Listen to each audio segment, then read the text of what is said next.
Que o Senhor tenha liberdade para falar conosco e através de nós nessa manhã, que nós possamos nos alegrar por mais uma manhã estarmos na presença do Senhor, agradecer ao Senhor por esse dia lindo que está rolando aí hoje, sol bonito, né? Gostoso, para a gente compartilhar a palavra, depois ir para casa almoçar, ou então ir almoçar fora, depois ir passar o resto da tarde no parque e passear, né? Que nós possamos nesse momento estar compartilhando da palavra do Senhor. Vou pedir para os irmãos abrirem a palavra lá em Mateus, no capítulo 16. Mateus, capítulo 16.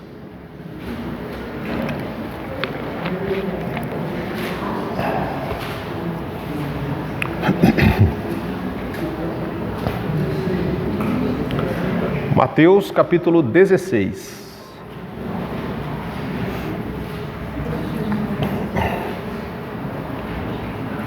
Amém? Os fariseus e saduceus vieram pôr Jesus à prova, exigindo que lhes desse um sinal do céu. Ele respondeu: vocês conhecem o ditado, o céu vermelho ao entardecer, bom tempo amanhã. Céu vermelho e sombrio logo cedo, mau tempo o dia todo. Vocês sabem identificar as condições do tempo no céu, mas não sabem interpretar os sinais dos tempos. Pedem um sinal porque são uma geração perversa e adúltera, mas o único sinal que lhes darei será o sinal do profeta Jonas. Então Jesus os deixou e se retirou. Mais tarde, depois de atravessar o mar, os discípulos descobriram que tinham se esquecido de levar os pães. Jesus os advertiu: fiquem atentos, tenham cuidado com o fermento dos fariseus e saduceus. Os discípulos começaram a discutir entre si porque não tinham trazido pão. Ao tomar conhecimento do que falavam, Jesus disse: como é pequena a sua fé, por que vocês discutem entre si sobre a falta de pão? Ainda não entenderam? Não se lembram dos 5 pães para os 5.000 e dos cestos de sobras que recolheram? Nem dos 7 pães para os 4.000 e os cestos grandes de sobras que recolheram?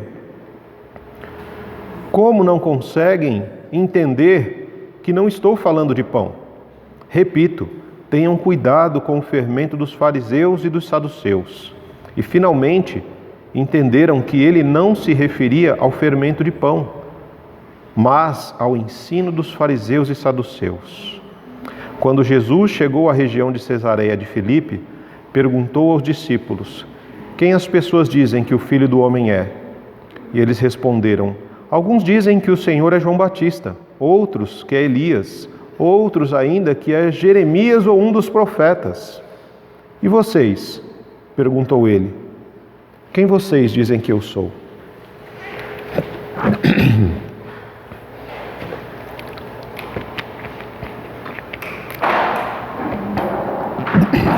E esse silêncio faz a gente pensar: e vocês? Quem vocês dizem que eu sou?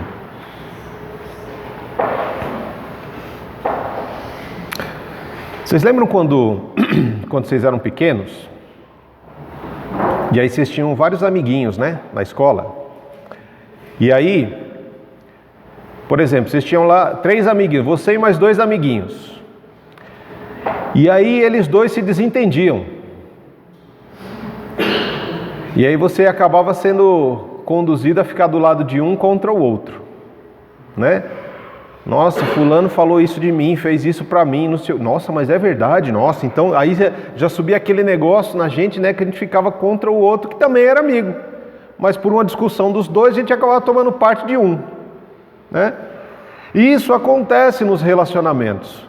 Quando a gente começou hoje o momento, né, de celebração, nós lemos lá em Tiago, no capítulo 1, verso 2, que ele falava: olha, tenham grande alegria, tenham por motivo de grande alegria, sempre quando vocês passam por todo tipo de provação, né? Porque quando isso acontece, a sua fé é provada. E é interessante como muitas vezes a nossa fé é provada, principalmente a partir dos nossos relacionamentos, né? E por que eu digo isso? Esse texto ele começa mostrando para nós que os tempos de necessidade ou os tempos de hostilidade fazem com que pessoas que têm crenças diferentes ou têm pensamentos, sentimentos diferentes se unam em prol de um fator comum. Como assim? Né? Tempos de necessidade. Normalmente as pessoas que vão morar na rua, você vê que elas são muito unidas, né? Existe uma união forte entre elas. Por quê? Porque a necessidade de cada um é a necessidade de todos. Todos estão na rua. Todos estão lutando um dia após o outro para tentar encontrar alguma coisa para comer. E é interessante que às vezes, né, quando a gente se dispõe a abençoar, né, essas pessoas, por exemplo, se você chegar para um grupo de crianças, isso já aconteceu, né, você chega para um grupo de crianças e você dá um pacote de bolacha na mão de um, aí você vai pensar assim, ele vai abrir, vai se matar de comer, né, porque está morrendo de fome. Não, ele pega isso já aconteceu, mas ele abre a bolacha, ele começa a dar uma bolacha para cada uma das pessoas que estão ali. E ele fica como o último. A necessidade deles faz com que eles se unam em prol de um fator comum, a fome, por exemplo. E quando um recebe, ele não acha que é só para ele pega aquilo e ele compartilha com os outros. Por exemplo, a hostilidade, como eu falei também. Vocês lembram alguns anos atrás, quando caiu o avião da Chapecoense, aquele time de futebol, que os jogadores morreram, né? Acho que sobrou um ou dois jogadores apenas. Aí morreu jogador, morreu técnico, morreu comissão técnica, morreu um monte de gente. Nessa hora, o que aconteceu no Brasil? Uma comoção geral. Não tinha corintiano, não tinha palmeirense, não tinha são paulino, não tinha santista, não tinha flamenguista, não tinha nada, não tinha bandeira. Todos se uniam por causa de alguma coisa que tinha acontecido que era muito maior do que eles. Aquela situação mostrava pra gente o quê? Olha, por mais que exista inimizade entre a gente, esse é um momento em que a gente precisa se unir para se fortalecer diante de uma determinada questão que acontece. Quando nós lemos esse texto, o Mateus ele começa já o verso 16 dizendo que os fariseus e os saduceus vieram pôr Jesus à prova. Aqui ele já explica um monte de coisa para a gente. Por quê? Quando nós pensamos os saduceus e os fariseus, eles se uniram, opa, tem problema aí, tem coisa errada. Tem coisa errada. Porque os saduceus e fariseus são dois tipos denominações, um exemplo. São duas denominações diferentes, que não tem nada a ver uma coisa com a outra. De repente os dois se uniram para colocar Jesus à prova. Quem eram os fariseus? Os fariseus eram aquele povo legalista, né? Eles eram legalistas, cuidadores da lei, e eles acreditavam em anjos e também criam na ressurreição dos mortos. Os fariseus, os saduceus, eles já eram os responsáveis pela liturgia do templo. Eles eram responsáveis pela liturgia, não acreditavam em anjos e muito menos na ressurreição. Então eram dois tipos de gente que não tinha nada a ver um com o outro. A única coisa que unia eles era a questão da religião. Aonde na religião os saduceus e os fariseus eles tinham poder sobre o povo. De repente, a palavra diz que eles se uniram para pôr Jesus à prova, pedindo Jesus um sinal. Não um sinal qualquer, mas um sinal do céu. Por que eles não pediram um sinal qualquer? Porque Jesus já vinha dando um monte de sinais. Jesus já vinha curando enfermos, vinha multiplicando o pão, Jesus vinha libertando endemoniados, mas eles queriam o quê? Um sinal do céu. Por isso que Jesus vem e fala para eles assim: olha, é interessante vocês me pedirem um sinal do céu, porque vocês conseguem ler muito bem os sinais do céu. Se de manhã o dia está meio nublado, um céu meio avermelhado, você sabe que o dia inteiro vai ser meio complicado, não vai ser um bom dia, né? Em termos de clima. Mas se no finalzinho da tarde você vê aquele sol, aquele céu bonito, avermelhado assim, que nem a irmã Sônia às vezes coloca no grupo do Zap lá que a gente vê, né? Lá da casa dela pode tirar umas fotos bonitas do céu. Final de dia com o céu bem vermelhinho assim às vezes. Aí você já imagina, amanhã vai ser um dia de sol, cara. Amanhã, e eles sabiam fazer essa leitura do céu. Eles olhavam e conseguiam saber se vai chover, não vai ser um bom tempo, não vai. Mas Jesus fala para ele o seguinte: você sabe ler os sinais do céu, mas você não sabe ler os sinais dos tempos. É interessante como vocês sabem de uma coisa, mas não sabem de outra. Vocês me pedem um sinal do céu. O céu é o próprio sinal para vocês. O próprio céu é um sinal. Quando nós vemos os céus, o salmista diz que os céus declaram a glória de Deus e que um dia anuncia ao outro dia as manifestações, as belezas, a criação do Pai. O próprio céu é o sinal de Deus para eles, é o sinal de Deus para nós. Mas eles queriam um sinal do céu e Jesus fala: vocês não conseguem fazer essa interpretação dos sinais dos tempos, que é mais importante, né? Vocês vivem uma vida buscando glórias, honras e tudo mais nesse mundo, mas não conseguem enxergar que as pessoas estão passando fome, as pessoas estão passando frio, a necessidade do outro não está tocando o coração de vocês. Vocês ignoram muitas vezes o sofrimento alheio em favor o quê? De poder, de status, de lugares, de reconhecimentos, de aplausos. A dor alheia não dói mais no coração de vocês. E aí ele fala o quê? Geração perversa. Vocês pedem um sinal, por quê? Porque vocês são uma geração perversa e adúltera. O que é o perverso e adúltero? O perverso é quando você pega aquilo que é muito claro para nós e inverte, muda, troca valores e troca princípios, perverte. É uma perversão, uma transformação de algo bom em algo ruim.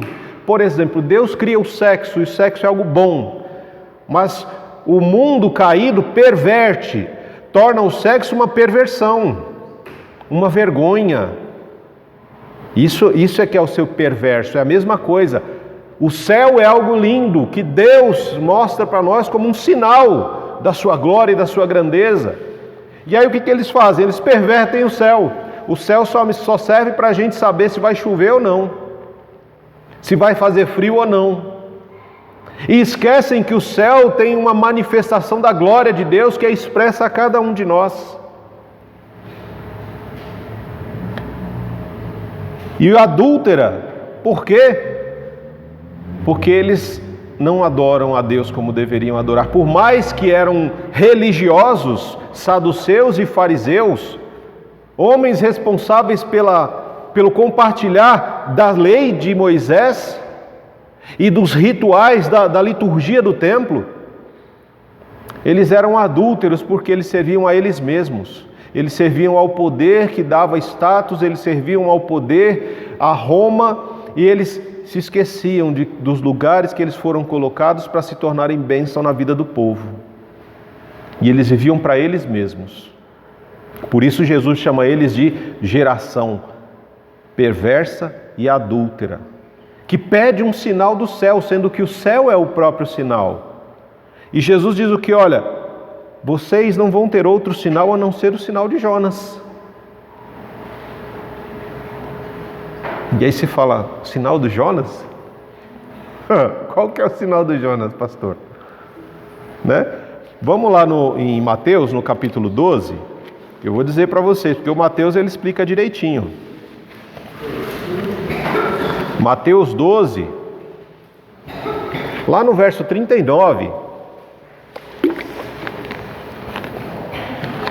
vamos ler o 38, que ele ajuda a entender um pouquinho melhor. Alguns dos mestres da lei e fariseus vieram a Jesus e disseram: Mestre, queremos que nos mostre um sinal da sua autoridade. Ó, de novo, ó. Não era a primeira vez que eles estavam pedindo sinal para Jesus. Eles já vinham pedindo sinal. Só que aqui estavam os mestres da lei e os fariseus, pedindo um sinal. O mestre da lei eram os rabinos, eram os professores da época, né? E os fariseus, que eram doutores da lei.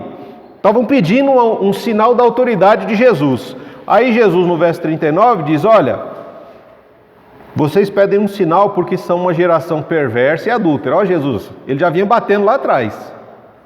Geração perversa e adulta, mas o único sinal que lhes darei será o do profeta Jonas. E aí ele explica: pois, assim como Jonas passou 3 dias e 3 noites no ventre do peixe, o Filho do Homem ficará 3 dias e 3 noites no coração da terra. No dia do juízo, os habitantes de Nínive se levantarão contra esta geração e a condenarão, pois eles se arrependeram de seus pecados quando ouviram a mensagem anunciada por Jonas. E vocês têm à sua frente alguém que é maior do que Jonas.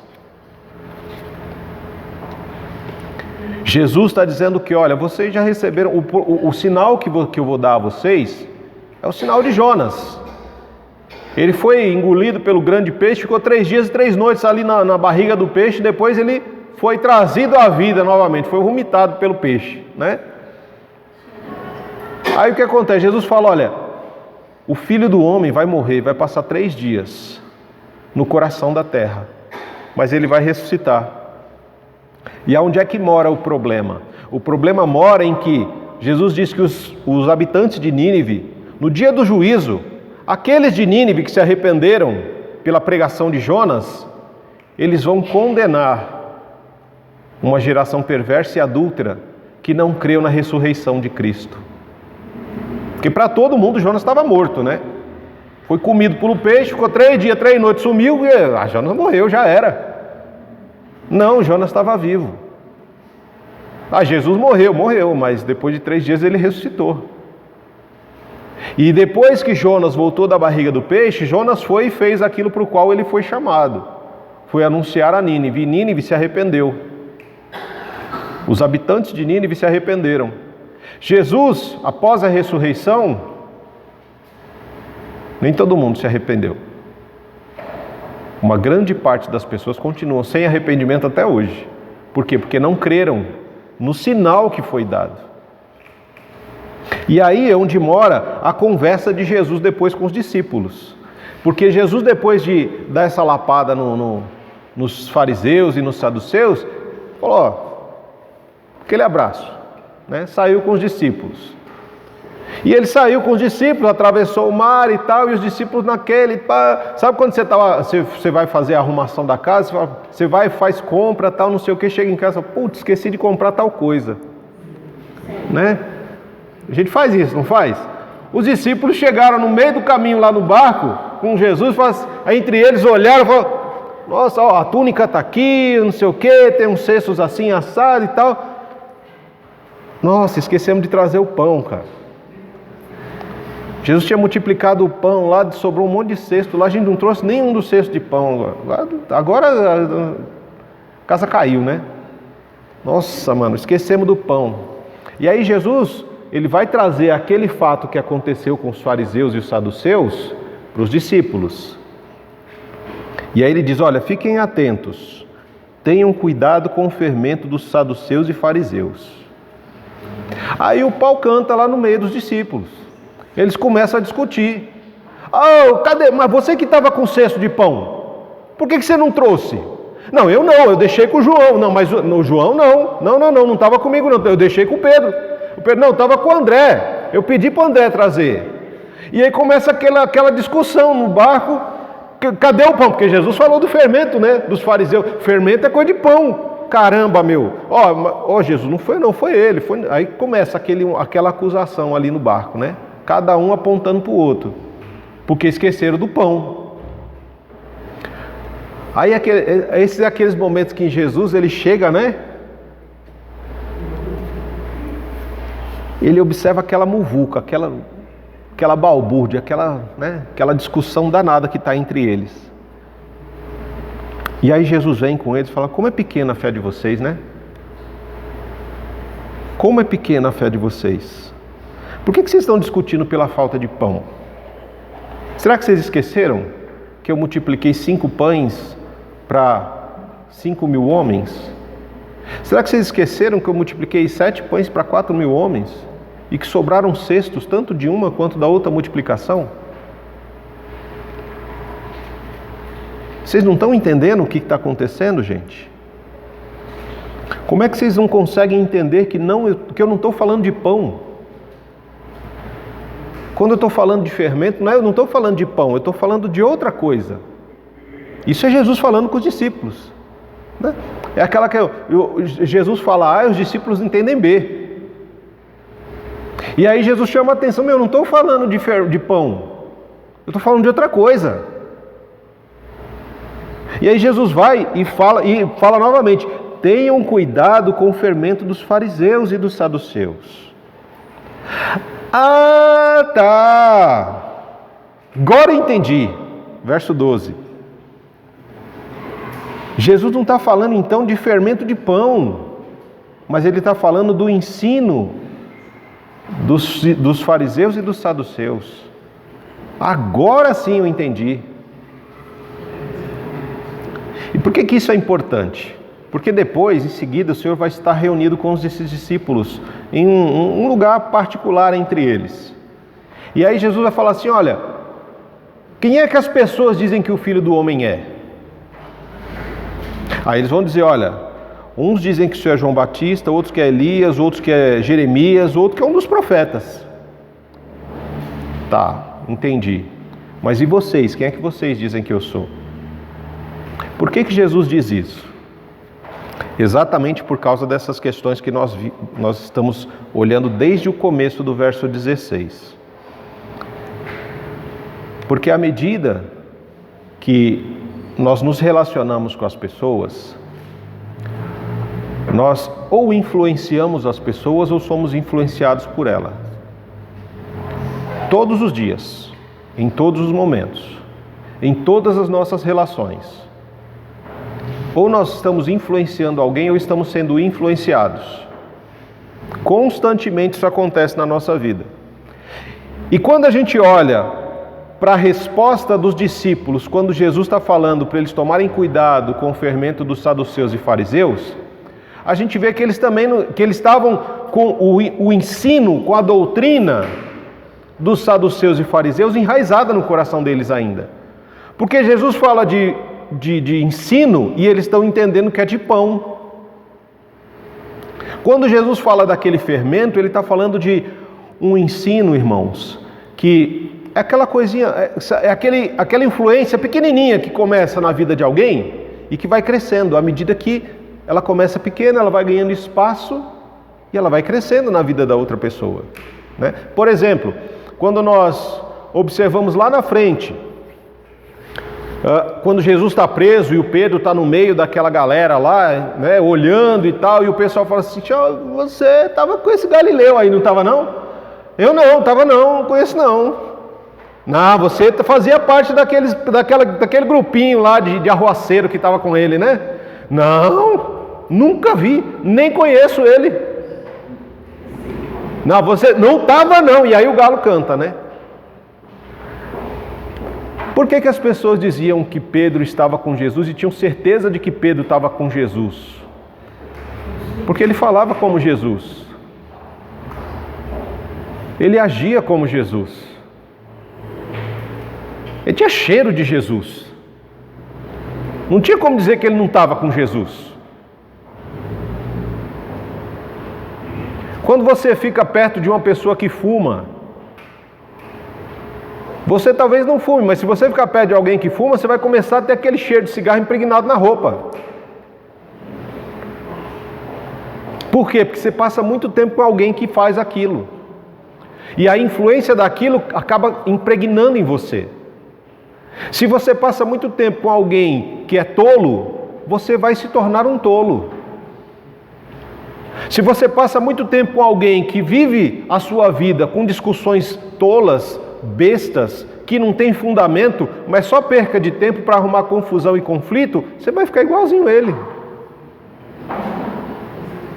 Nós vemos muitas vezes igrejas em que a igreja é praticamente o nome do fulano, é o ministério do fulano, né? O ministério de fulano de tal, o ministério de ciclano de tal. Então ele é o dono, né? Ele é o dono da igreja. E à medida que outros pastores chegam para às vezes substituir ele ou fazer, né, com que outras congregações sejam abertas, é interessante como aqueles pastores que estão ali, eles procuram imitar aquele pastor principal, né? O tom de voz, a forma como ele explana as coisas.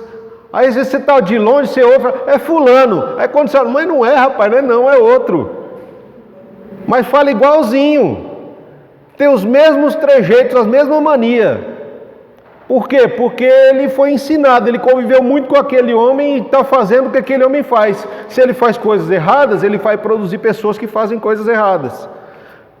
E as pessoas acabam olhando tanto para ele, ouvindo tanto a ele, que acabam imitando a sua voz, acabam imitando o seu jeito. Por quê? Porque são influenciados por ele. E isso nos ensina uma coisa importante, irmãos. Quando Jesus fala, olha, eu vou dar o sinal de Jonas para vocês, é o único sinal que vocês vão ter. E o próprio Jesus se torna um sinal quando Jesus ressuscita. Não é verdade? Lá em Hebreus no capítulo 1, é interessante porque o escritor diz assim, olha, por muito tempo Deus falou de várias vezes e de diversas maneiras a nossos antepassados por meio dos profetas, dentre eles o profeta Jonas. E agora, nesses últimos dias, ele nos falou por meio do Filho, o qual ele designou como herdeiro de todas as coisas e por meio de quem criou o universo. O Filho irradia a glória de Deus e expressa de forma exata o que Deus é, e com sua palavra poderosa sustenta todas as coisas. Qual é o sinal para essa geração? O próprio Cristo, que veio, viveu, morreu e ressuscitou, está sentado aos céus, à direita de Deus Pai Todo-Poderoso, e há de voltar para julgar vivos e mortos. Esse é o sinal. Mas o problema é a quem nós temos dado ouvidos. Porque esse texto ele traz para nós essa questão, né? Que eu, você, nós procuramos constantemente dar ouvidos, ver, sentir o que outros dizem, o que outros falam, o que outros fazem. Como nós vimos o texto de Hebreus, nós vivemos uma vida de insatisfação. Nós constantemente estamos insatisfeitos com a vida que nós levamos. E aí nós procuramos, assim como os saduceus e fariseus, uma vida de mais regalia, uma vida de mais status, uma vida de mais destaque. O problema é, a gente vem para a igreja, a gente ouve, a gente quer ver, a gente quer sentir. Muitas pessoas estão indo para as igrejas para ouvir, para ver, para sentir. O quê? Não sei. Tem gente que fala, eu vou ficar nessa igreja porque eu senti um arrepio. Ué, se a igreja tiver um ar-condicionado, ali então é o lugar, né? A pessoa senta embaixo do ar-condicionado, vai ficar o culto inteiro arrepiada, ainda mais se tiver frio. Ai, eu senti um arrepio. Arrepio não quer dizer nada, irmão. Pode ser um vento que passou, pode ser o diabo assoprando no seu ouvido, e aí você se arrepiou todo, né? Esse negócio de arrepio é um negócio muito complicado. eu vou ficar porque eu senti um arrepio. Cuidado, irmão, é melhor orar e repreender. A gente não sabe que tipo de arrepio, de onde vem esse negócio. Porque a palavra, quando ela vem, e ela vem do Senhor para nós, ela causa um incômodo, um confronto. Ela vai falar para nós, olha, você é isso aqui, e a palavra é essa daqui, ela é o seu espelho, então ela está mostrando aonde está sujo na sua vida, o que é que precisa limpar. Então a gente precisa estar muito atento. Não é arrepio, não é esse tipo de coisa, a palavra é aquela que vem para transformar o nosso coração. E por que eu digo isso, irmãos? Por exemplo, essa questão quando a gente fala de que nós queremos ver, ouvir, sentir, né? Eu me lembro de uma parábola, de uma história, né? Em que um homem, ele começa a orar a Deus, dizendo para o Senhor assim, olha, Deus, fala comigo. E aí um passarinho começa a cantar. Mas ele não ouve o passarinho. Aí ele fala, Deus, fala comigo. Aí um trovão arrebenta no céu. Mas ele não presta atenção no trovão. Aí ele pega e fala assim, Senhor, eu quero ver o Senhor. Eu quero te ver, Senhor. Eu preciso te ver, Senhor. E aí uma estrela brilha no céu, bem forte. Mas ele não está olhando para o céu. Então ele não vê a estrela brilhando.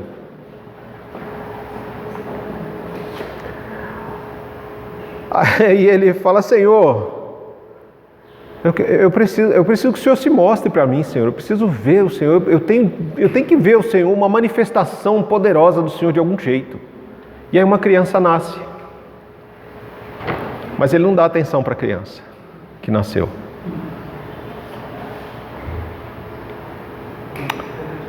E aí ele já desesperado fala, Senhor, me toca, eu preciso sentir o toque do Senhor na minha vida. Eu preciso que o Senhor me toque para saber que o Senhor está comigo, que o Senhor tem algo para mim, que o Senhor quer falar comigo de algum jeito. E enquanto ele está orando para que o Senhor toque a vida dele, uma borboleta vem e pousa no ombro dele. E aí, rapidamente ele sai, né? Dá um tapa na borboleta, joga ela longe. E aí esse homem sai triste, abatido, angustiado, ansioso, sem esperança para continuar a caminhada dele. E não percebe que Deus estava falando com ele de várias formas, de vários jeitos. Que Deus está presente nos lugares mais inacreditáveis que a gente possa. E que Deus fala conosco das mais diversas formas, irmãos.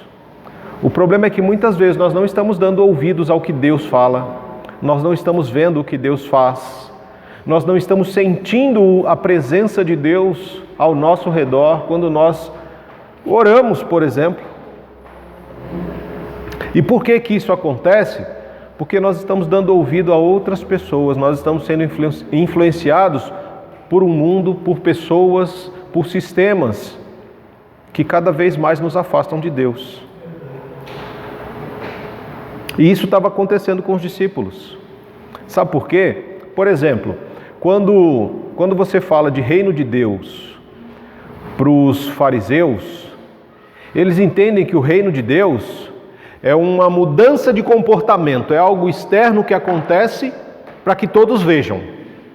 Né? Uma mudança de comportamento, ou seja, o que os fariseus faziam?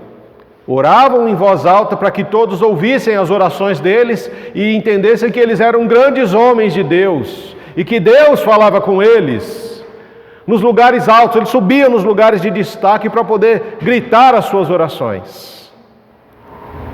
Eles davam a sua oferta e anunciavam, estou dando 100zão, hein?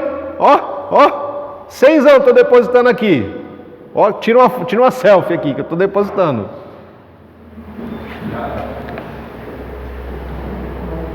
Eles ajudavam com o intuito de ser promovidos, de ter a autopromoção, né? De ser promovido aos olhos e ao coração das pessoas. Nossa, esses homens são uma bênção. homens de Deus, ajudam. E todo mundo vê que eles ajudam. Eles oravam, eles rasgavam, né?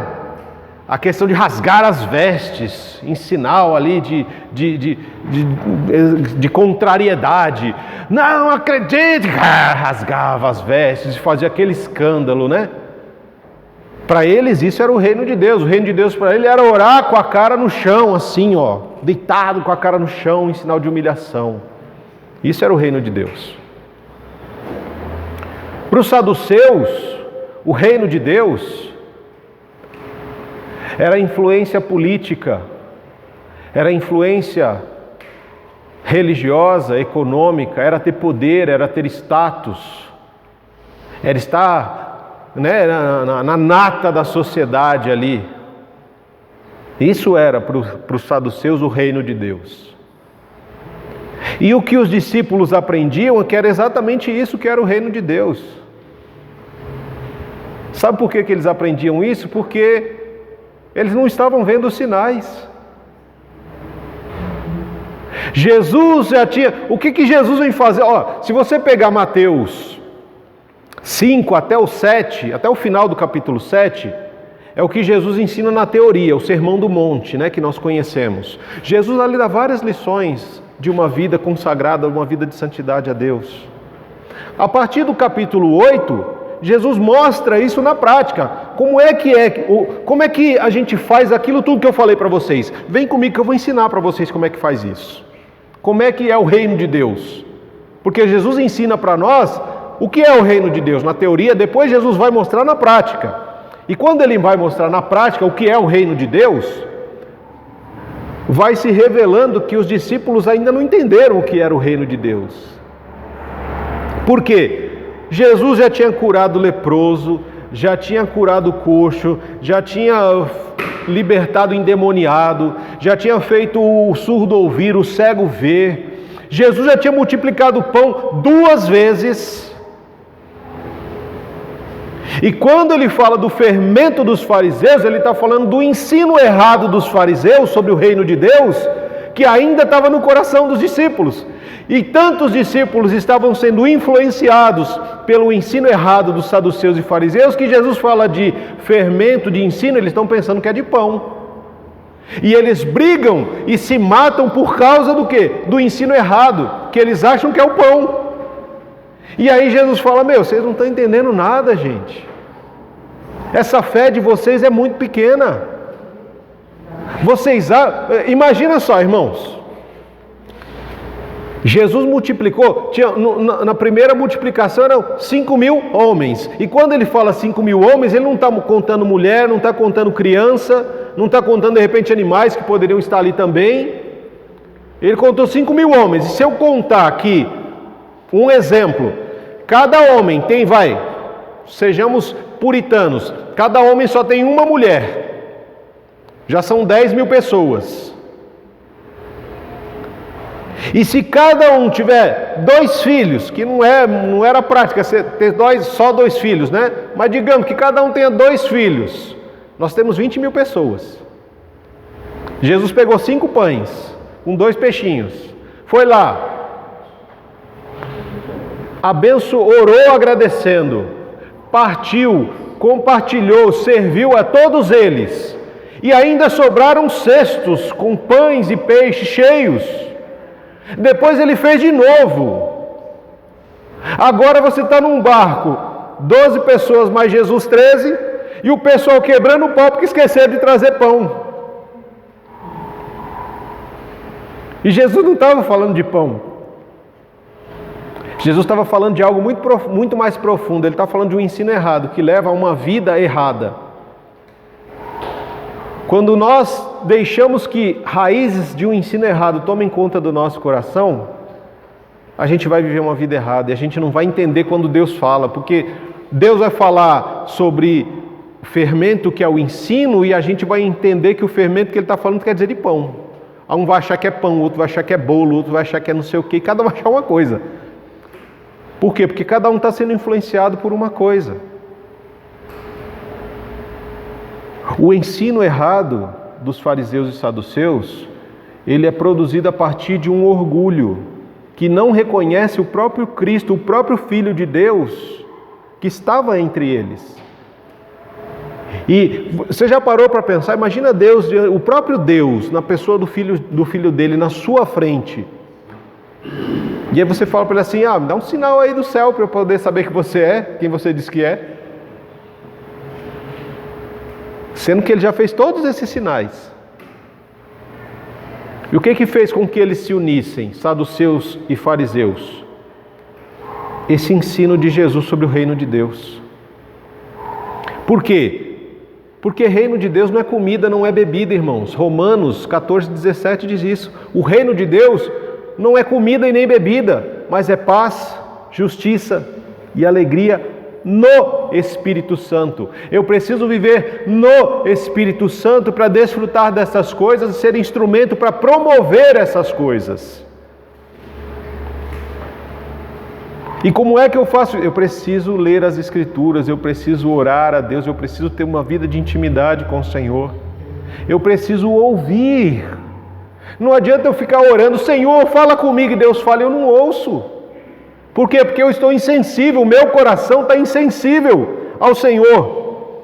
Olha o que fala lá no verso 15, no capítulo 15 de Mateus, no verso 8.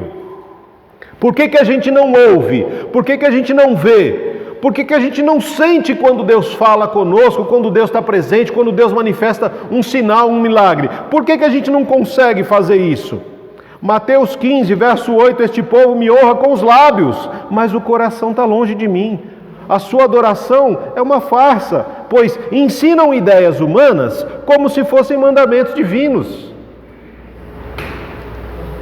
Jesus está explicando por que os discípulos ainda não estavam entendendo. Porque eles estavam louvando a Deus com os seus lábios, mas o coração deles ainda não estava no Senhor. O coração deles ainda estava mergulhado no ensino que eles aprenderam uma vida inteira dos fariseus e dos saduceus. Uma vida inteira de religiosidade que para um era a questão do comportamento, para o outro era uma questão de status, de poder. E aí vem Jesus e diz: olha, o reino de Deus, ele não está num comportamento externo e ele também não está num poder político, econômico ou religioso. O reino de Deus, ele está num coração que foi transformado pela presença do Espírito Santo. E esse reino de Deus, ele começa a acontecer, a partir do momento que nós nos tornamos agentes de promoção. Promoção da paz, promoção da justiça, promoção da alegria, que são bênçãos de Deus derramadas no nosso coração e na nossa vida para ser compartilhado com outras pessoas. Não adianta eu falar de justiça enquanto o meu irmão está com fome. Não adianta eu falar de paz se existe guerra entre os nossos corações. Não adianta eu falar de alegria se tantos estão sofrendo. Por quê? Porque ainda vivem na escuridão da ignorância. E aí tem essas palavras bonitas que eles inventam, À medida que o tempo vai passando, as pessoas vão colocando palavras bonitas, como por exemplo, resiliência, Resiliência, até anotei aqui para eu não errar, É a capacidade de se recuperar de situações de crise e aprender com ela. E ter clareza de pensamento em meio às trevas da adversidade. E a certeza de que tudo vai passar. Isso é o que eles chamam de resiliência. O que eles chamam de resiliência, Tiago chama de provação. As provações, elas vêm para provar o nosso coração. Para revelar onde é que está realmente, quem realmente tem nos influenciado. Jesus vem para dizer que isso é o reino de Deus sendo estabelecido. À medida que o nosso ensino errado ele vai sendo arrancado, e o Senhor vai permitindo que o reino habite em nós, através de atitudes, de uma nova consciência, de uma nova forma de ver o outro, de tratar o outro, de se relacionar com o outro. E isso é o quê? É o reino de Deus sendo expandido. A partir do quê? Dos nossos relacionamentos. E aí eu me pergunto muitas vezes, né? Até quando a gente vai ficar sofrendo com esses ensinos errados? Até quando nós vamos estar vivendo uma vida querendo imitar A, B ou C, que não tem nada a ver com Jesus muitas vezes?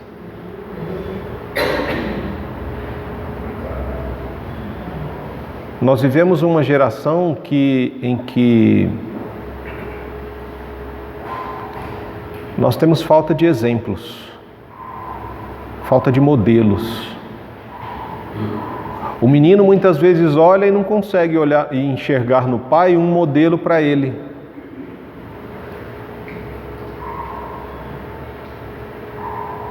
E aí onde ele vai buscar? Eu vou buscar num jogador de futebol, num jogador de basquete, num jogador de alguma coisa. Por quê? Porque eles têm poder, eles têm dinheiro, eles têm fama. E aí, quando você crescer, eu quero ser igual fulano, igual Beltrano. E você vê que na maioria das vezes são pessoas que têm dinheiro, poder, fama. Dificilmente você vai chegar e vai, ouvir alguém dizer assim, eu quero ser como aquele irmão ali, ó. Por quê? Porque aquele irmão ele é sincero, porque aquele irmão ele é verdadeiro, porque aquele irmão ele é trabalhador, porque aquele irmão não está preocupado em ter, em possuir, mas ele está preocupado em ser alguém que faz diferença na vida de outras pessoas. Às vezes o irmão ou a irmã não tem, de repente, posses, não tem poder, não tem muitas coisas, mas o fato de ser quem ele é ou quem ela é e de se fazer presente na vida das pessoas faz com que o coração dessas pessoas seja transformado. Ela se torna muitas vezes um exemplo. Quantas professoras se tornam um exemplo para os seus alunos? Às vezes um vizinho, uma vizinha, que é cristão, que é uma pessoa de Deus ali, que você sabe que é uma pessoa de Deus, se torna um exemplo para os nossos filhos, às vezes. Mas para isso acontecer, a gente precisa matar esses ensinos errados, esse fermento que cresce muitas vezes na gente, Porque quando Jesus ele usa a figura do fermento, a gente sabe que um pouquinho de fermento ele vai levedar toda a massa. Não é verdade? Ele vai afetar toda aquela massa. E não é muita coisa, é pouca coisa. Você põe pouco fermento, o negócio cresce. Assim é para o bem e assim também é para o mal, irmãos. Por que para o bem e para o mal? Por exemplo, se eu olhar o fermento como um ensino religioso dos saduceus e fariseus, era algo que começava desde a infância deles, que eles iam ouvindo aquele negócio pequenininho, eles iam sendo ensinados naquilo. E à medida que eles iam crescendo, aquele ensino ia crescendo com eles. Errado, mas crescia. Não é verdade? Por exemplo, se você pega uma pessoa e você ensina para ela sobre racismo e fala que ela precisa odiar pessoas que têm uma cor diferente, ela vai crescer daquele jeito. Às vezes ela não vai saber por quê. Por que eu tenho que odiar alguém que tem uma cor diferente da minha? Porque eu estou mandando você odiar. Porque isso é o certo a fazer. E ela vai crescer assim. E muitas vezes, quando ela é questionada sobre isso, ela não sabe responder. E ela responde com violência. Da mesma forma que o ensino errado ele cresce e forma pessoas que agem de forma errada, que vivem uma vida errada porque foram influenciadas de forma errada, o inverso também é verdadeiro. E Jesus, ele começa a influenciar não apenas no berço, no ventre, mas ele não importa a idade em que a pessoa tenha. A partir do momento que uma semente do reino é plantada em um coração, ela começa a crescer. E aí, a gente vai vendo que ela vai crescendo à medida que a gente vai se questionando. Nossa, mas eu sempre fui ensinado que eu tenho que odiar pessoas de repente de uma cor, que tem uma preferência sexual diferente, que tem isso ou que tem aquilo, e que eu não... E agora me vem esse estudo me dizendo que, olha, eu preciso olhar essas pessoas a partir dos olhos de Jesus. Porque Jesus não condenava essas pessoas. E Jesus ainda diz que essas pessoas são meus irmãos. E que eu devo acolher, que eu devo amar, que eu devo cuidar. E à medida que isso vai acontecendo, irmãos, é como se um castelo fosse sendo destruído dentro de nós. As nossas barreiras, elas vão caindo. Por quê? Porque a gente vai vendo acima daquele muro. A gente vê que do outro lado do muro não tem um inimigo, mas tem meu irmão, minha irmã. Tem alguém que é amado por Deus tanto quanto eu sou. E que se de repente, e às vezes o que acontece, Deus ama você que está desse lado do muro e ama o que está do outro lado do muro.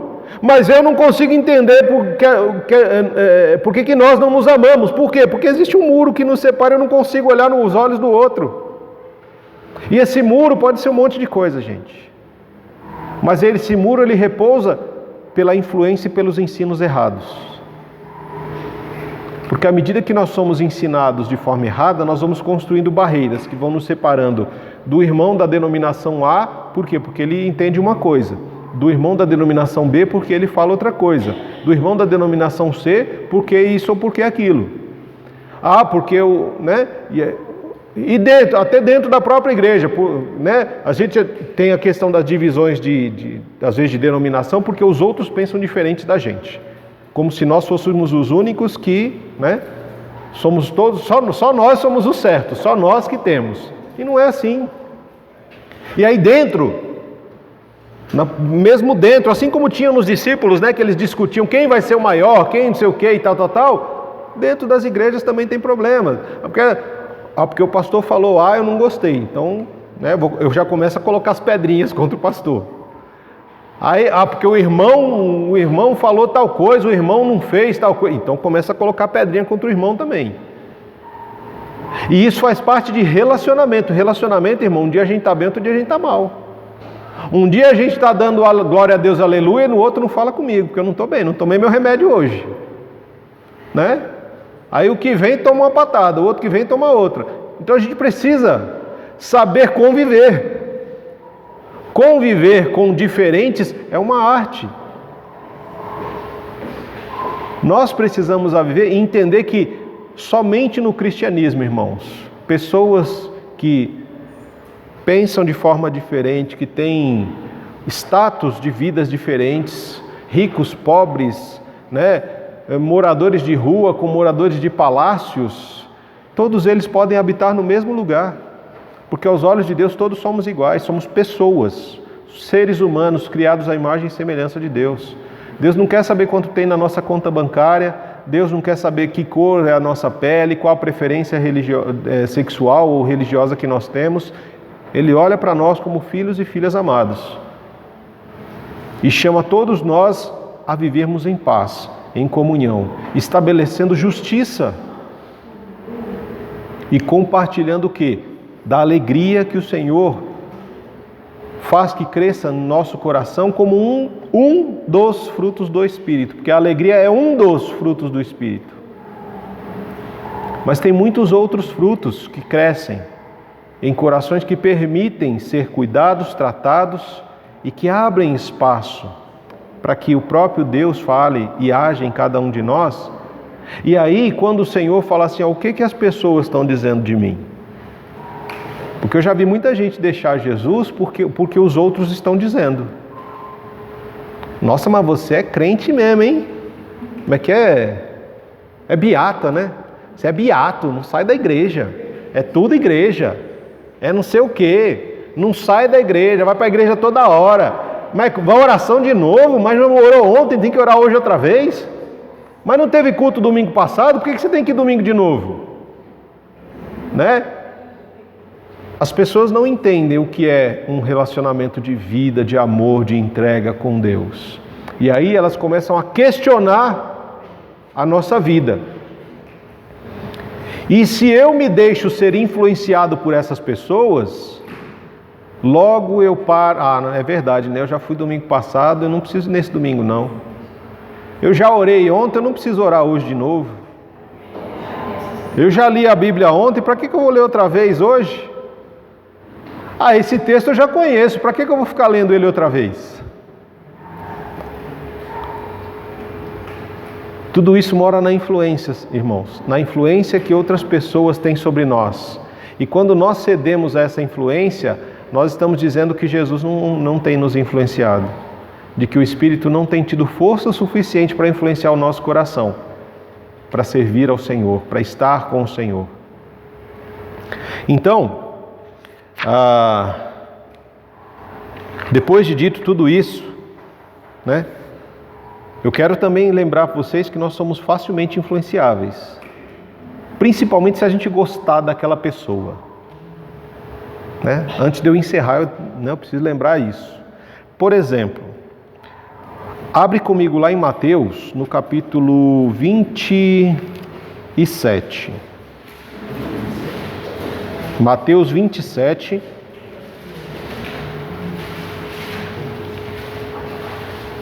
Mateus 27, o verso 20, naquele momento do julgamento lá, em que o Pilatos lava as mãos e não sei o quê, e que ele vai libertar um prisioneiro, ou Jesus ou Barrabás. Verso 20, enquanto isso, os principais sacerdotes e líderes do povo convenceram a multidão a pedir que Barrabás fosse solto e Jesus executado. Então, eles convenceram uma multidão para condenar Jesus e soltar Barrabás. Cuidado com essa fala de que a voz do povo é a voz de Deus. Não tem nada a ver isso aí, irmãos. A voz do povo matou Jesus. E pior, olha o verso 25. Todo o povo, o verso 25 um pouquinho antes para a gente entender, né? Pilatos no verso 24. Pilatos viu que de nada adiantava insistir e que um tumulto se iniciava. Assim mandou buscar uma bacia com água, lavou as mãos diante da multidão e disse: eu estou inocente do sangue deste homem, a responsabilidade é de vocês. E aí no verso 25, todo o povo gritou em resposta: que nós, os nossos e nossos descendentes, sejamos responsabilizados pela morte dele.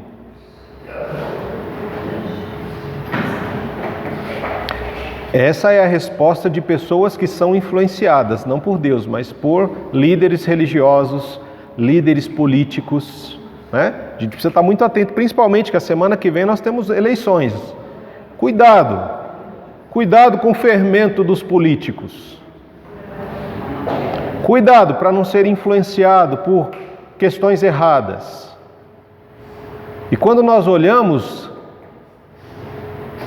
a gente tem que trabalhar naquela questão da ética cristã, né? Na ética cristã, uma das coisas que a gente estuda lá, ele fala das escolhas. Quando eu não tenho escolha, quando as coisas estão muito ruins, tanto de um lado quanto de outro,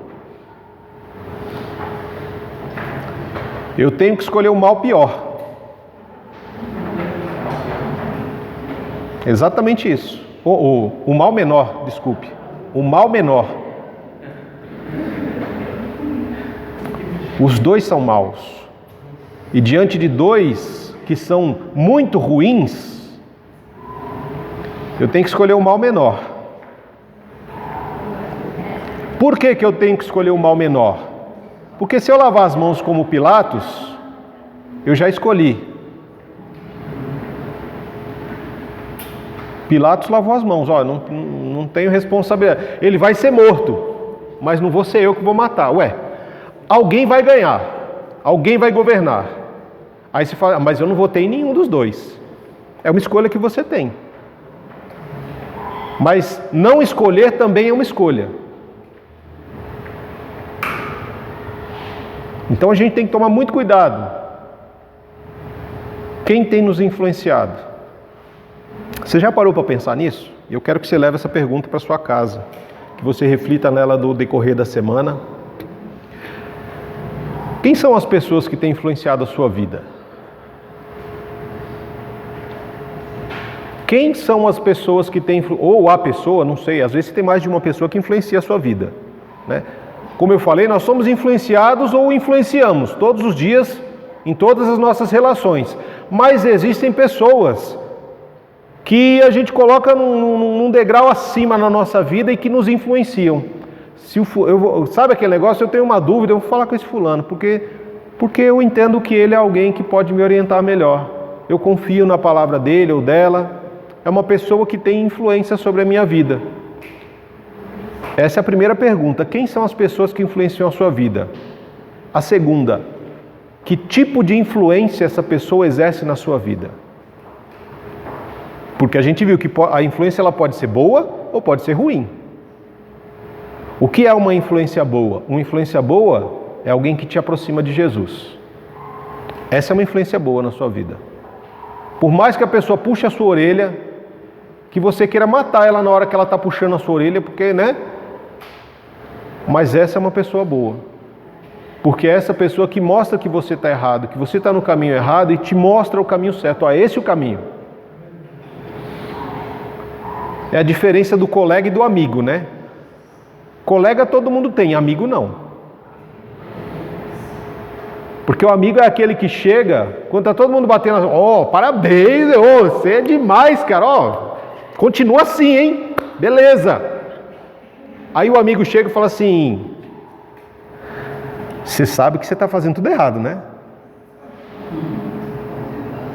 Não, mas como assim eu estou fazendo? Fulano, Beltrano, tem 20 pessoas aqui que falaram para mim que eu estou no caminho certo. Só você está me dizendo que eu estou no caminho errado? Então, você está errado por isso, por isso e por isso. Você sabe que o caminho que você tem que fazer é esse, esse e esse. Não, mas esse caminho é mais difícil, não importa que é mais difícil. Esse é o caminho. Mas eu vou passar por algumas necessidades, vou passar por algumas dificuldades. Faz parte do caminho. Faz parte passar por dificuldades, faz parte passar por provações. Mas quando você dá ouvidos aos colegas e não ao amigo, você dá ouvidos à tentação e não à aprovação. A aprovação é para que você seja aprovado, a tentação é para que você seja morto.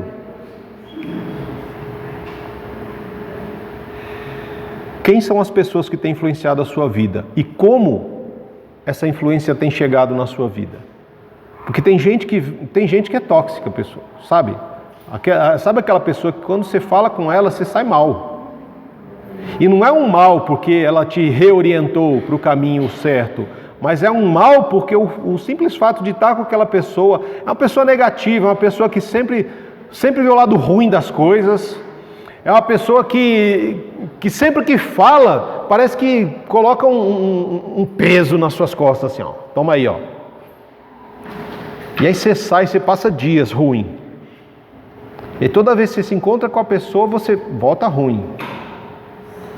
É o tipo da pessoa que destrói casamento, que destrói relacionamento, que te afasta das pessoas.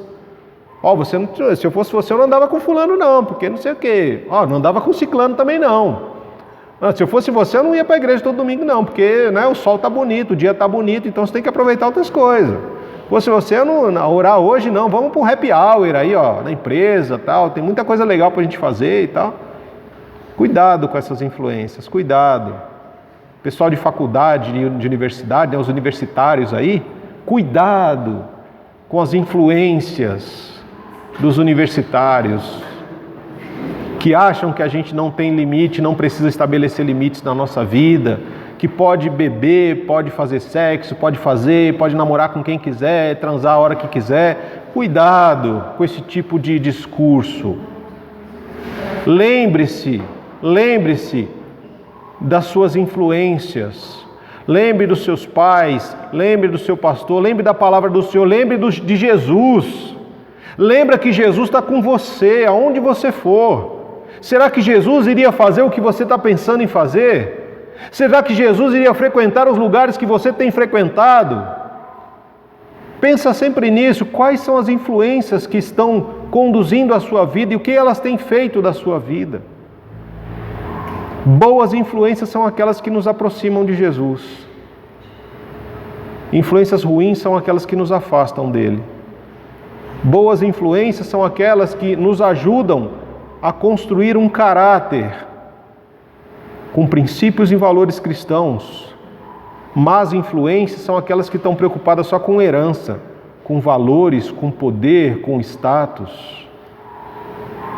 Quem são as pessoas que estão influenciando a sua vida e qual é a influência delas na sua vida? Elas têm feito bem ou mal para você, para a sua família? Reflitam sobre isso. Cuidado com o fermento dessas pessoas na vida de vocês. Jesus, lá em Mateus, no capítulo 11, ele diz: olha, você que está cansado de religião, está cansado do peso do ensino de fariseus e saduceus, deixe isso de lado e venha aprender comigo como é viver o reino de Deus na prática, como é viver os ritmos livres da graça nos nossos relacionamentos. Jesus faz esse convite para nós. Deixa que Ele influencie você, permita que o Espírito Santo influencie a sua vida.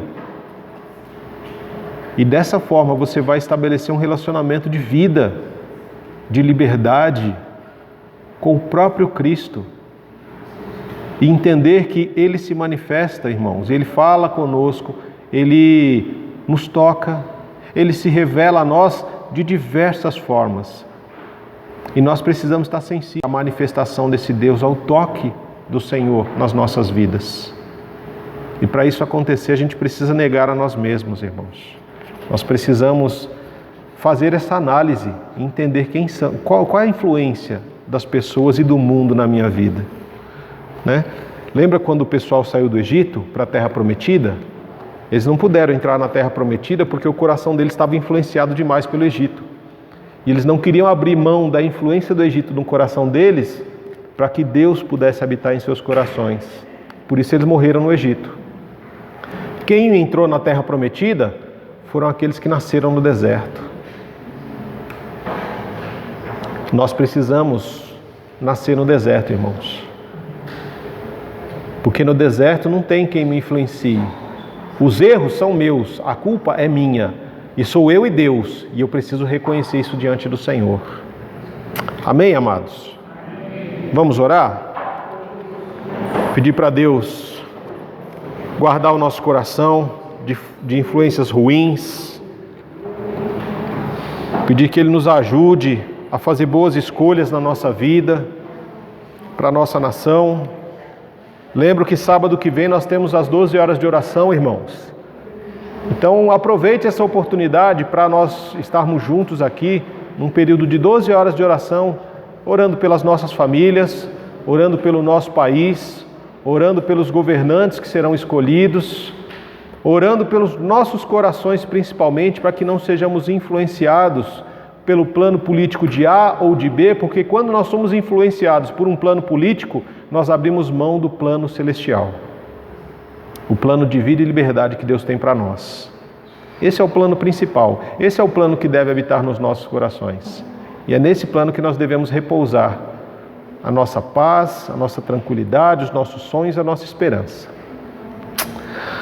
Senhor, nosso Deus e nosso Pai, bendito seja o Teu santo e poderoso nome. Nós Te agradecemos por este período de celebração ao Teu nome, Senhor.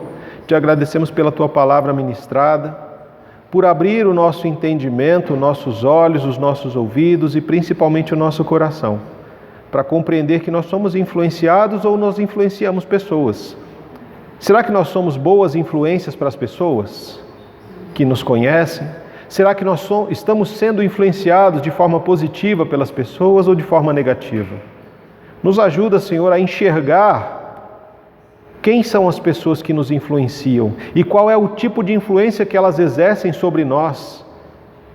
E nos ajuda, Senhor, a sermos boas influências na vida de outras pessoas. Nós queremos ser boa influência na vida de outras pessoas. Nós queremos que as pessoas olhem para nós e vejam Jesus. Quando nós falamos, quando nós fazemos as coisas, quando nós agimos. Que em nome de Jesus, Pai, as provações que nós enfrentamos um dia após o outro sejam oportunidades realmente de crescimento e de alegria aos nossos corações por saber que nós estamos crescendo, Senhor.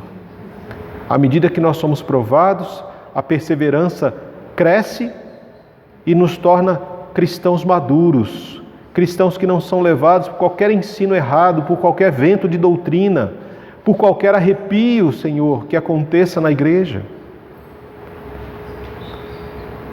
Que nós possamos realmente ser pessoas que repousam e edificam a nossa vida de relacionamento com Deus e com o próximo, fundamentado nas Escrituras, fundamentado, Senhor, no exercício de uma nova consciência cristã que nós recebemos a partir do momento que o Espírito Santo cresce em nós e vai desenvolvendo em nós o fruto do Espírito, que começa com amor e se desenvolve em tantas outras ramificações.